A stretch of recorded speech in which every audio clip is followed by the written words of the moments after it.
안녕하세요. 피부과 전문의 권인호입니다. 오늘은 많은 분들이 겪고 있는 피부 고민, 바로 여드름에 대해 이야기해 보려 합니다. 특히 청소년기뿐만 아니라 성인이 된 이후에도 여드름으로 고생하시는 분들이 많습니다. 단순히 피부가 지성이어서 생긴다고 생각하기 쉽지만 여드름은 다양한 원인들이 복합적으로 작용하는 염증성 질환입니다. 오늘 영상에서는 여드름이 왜 생기는지, 어떤 요인들이 피부에서 트러블을 일으키는지에 대해 이야기를 해보려 합니다. 여드름으로 고민 중이시라면 도움이 되실 것 같습니다. 그럼 오늘 여드름 발생 원인에 대해 이야기하기 전에 좋아요와 구독 부탁드리겠습니다.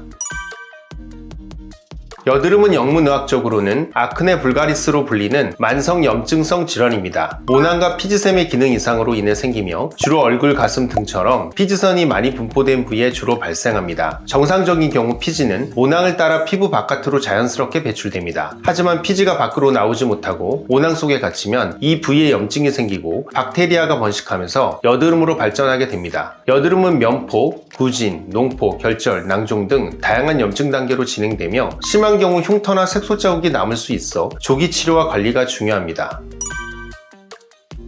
여드름은 도대체 왜 생길까요? 여드름이 발생하는 데는 많은 원인이 있지만 크게 4가지 주요 원인으로 설명할 수 있습니다. 첫 번째는 과도한 각질입니다. 피부는 정상적으로 각질이 탈락되면서 피지가 잘 빠져나가야 하는데요. 각질이 제대로 탈락되지 않고 쌓이면 피지가 배출되지 못하고 모낭이 막히면서 염증이 생기기 시작합니다. 두 번째는 과도한 피지 분비입니다. 피지 분비가 지나치게 많아지면 모공이 쉽게 막히고 염증으로 이어지면서 여드름이 생기기 쉬워집니다. 피지 과다 분비 주요 원인으로는 남성 호르몬 영향, 즉 안드로겐의 영향입니다. 특히 청소년기의 남성 호르몬의 영향으로 피지선이 활성화되면서 피지가 증가하고 모공이 쉽게 막혀 여드름이 생기는 경우가 많습니다. 또한 높은 기온과 습도, 기름진 식습관, 피부 장벽이 손상된 경우에도 많아질 수 있습니다. 세 번째는 스트레스입니다. 스트레스를 받으면 우리 몸에서 코티졸이라는 스트레스 호르몬이 증가하게 되는데요. 이 코르티솔은 안드로겐 분비를 자극하게 되고 그 결과 피지 분비가 늘면서 여드름 발생으로 이어지게 됩니다. 네 번째는 여드름균입니다. 사실 여드름균은 누구에게나 정상적으로 존재하는 피부 상재균입니다. 그런데 문제는 이 균이 특정한 환경에서 과도하게 증식하면서 염증성 여드름을 유발합니다. 여드름균이 활성화되는 원인은 첫째, 과도한 각질로 모공이 막힌 상태, 둘째, 피지 분비가 많아진 경우, 셋째, 피부 장벽이 약해졌을 때, 넷째, 호르몬 변화나 스트레스, 수면 부족 같은 생활 요인입니다. 이런 여러 원인들이 함께 작용하면서 여드름균이 활발해지고 염증성 여드름으로 이어지게 되는 것입니다.